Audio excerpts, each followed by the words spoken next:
Laguna ang karosang ito. Isang masiglang pagdiriwang ng lokal na talento, tradisyon at romantikong alamat. Mula sa pinakaunang tingin, mapapahanga ka na sa kayamanan ng mga detalye, linis at maingat na paggawa ng karosa.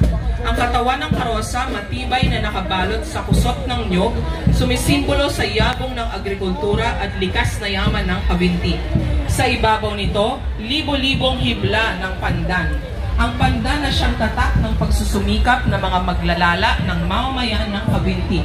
Maingat na binulay, kinulayan at inilagay sa paligid ng karosa.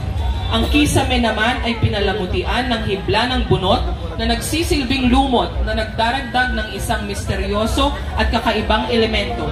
Sa gilid ng karosa, makikita ang malalaking mukha ng babae at lalaki.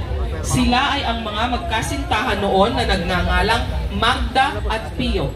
Ngunit hindi na aprubahan ng kanilang mga magulang ang kanilang relasyon. Dahil sa pagmamahalan, tumakas sila at tumalon mula sa tuktok ng talon. Mula nooy tinawag na ang talon na Magdapio at ngayoy kilala bilang Cavinti Falls.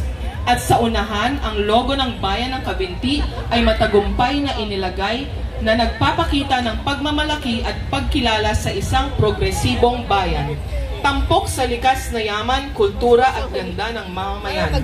Tahanan ng malalagong kagubatan at patuloy na gumagawa ng kasaysayan. Muli palakpakan po natin our land float number 4, ang